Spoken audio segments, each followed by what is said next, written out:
Hi friends, welcome to my channel. Telangana ప్రభుత్వం మరొక కొత్త పథకం అయితే తీసుకొచ్చింది. దాని గురించి పూర్తి వివరాలు వీడియోలో తెలుసుకుందాము. సర్పంచ్ ఎన్నికలకు ముందే మహాలక్ష్మి పథకాన్ని అమలు చేయాలని ఆలోచిస్తుంది. ప్రతి మహిళకి నెలకి 2,500 రూపాయలు జమ చేసే దాని గురించి అర్హతలను విడుదల చేయడం జరిగింది. ఏమేం అర్హతలు ఉండాలి, ఎలాంటి డాక్యుమెంట్స్ ఉండాలి అనే వివరాల గురించి ఈ వీడియోలో పూర్తిగా తెలుసుకుందాము. వీడియో మొదటిసారి కనుక చూస్తున్నట్టయితే మన ఛానల్ని సబ్స్క్రైబ్ చేయండి, లైక్ చేయండి, షేర్ చేయండి. ఇప్పుడు వీడియోలోకి వెళ్దాము. ఫ్రెండ్స్, ఇక్కడ తెలంగాణ రాష్ట్రం ప్రభుత్వం 6 గ్యారంటీలను అయితే ఇవ్వడం జరిగింది. ఇందులో మొదటిది అర్హులైన మహిళలకు అవసరాలకు నెలకి 2,500 అందించడం. అర్హులైన మహిళలకు 500 రూపాయలకే గ్యాస్ సిలిండర్లు సబ్సిడీకి అందించడం ఇదైతే అమలులోకి వచ్చింది. అర్హులైన మహిళలకు ఆర్టీసీ బస్సులలో ఉచిత బస్సు ప్రయాణం కల్పించడం ఇది కూడా అమలులో ఉంది. ఇప్పుడు తెలంగాణ రాష్ట్ర వ్యాప్తంగా ఉన్నటువంటి అర్హులైన మహిళలకు నెలకి 2,500 రూపాయలు బ్యాంకు ఖాతాల్లో జమ చేయడం.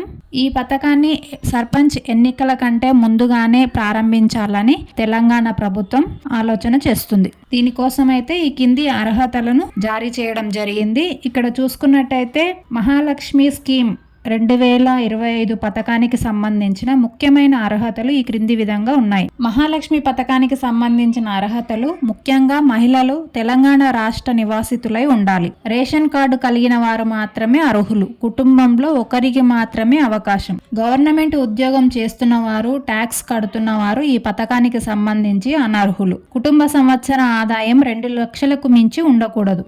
సో ఇవ్వండి మహాలక్ష్మి పథకానికి సంబంధించిన అర్హతలు.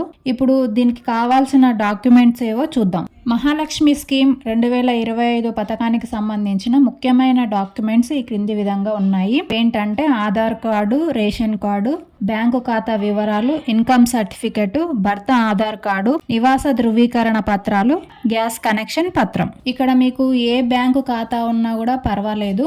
కొంతమంది పోస్ట్ ఆఫీస్ ఖాతా కావాలని రూమర్స్ క్రియేట్ చేస్తున్నారు. అలాంటిది ఏం లేదు. మీరు ఎటువంటి పోస్ట్ ఆఫీస్ ఖాతా ఓపెన్ చేయాల్సిన అవసరం లేదు.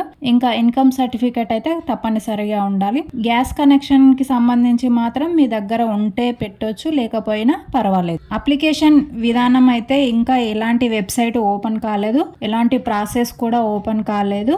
ఒకవేళ అయితే గ్రామ సభలు నిర్వహించి ఈ యొక్క అప్లికేషన్లు అయితే తీసుకోవడం జరుగుతుంది. మీ సేవ, ప్రజాపాలన ఇటువంటి అప్లికేషన్ పద్ధతి ద్వారా అయితే తీసుకోవడం జరుగుతుంది. మనం ఇంతకుముందు ప్రజాపాలన అప్లికేషన్ చేసినప్పుడు కూడా అందులో మహాలక్ష్మి స్కీమ్ 2,500కు సంబంధించి టిక్ మార్క్ అయితే చేయడం జరిగింది.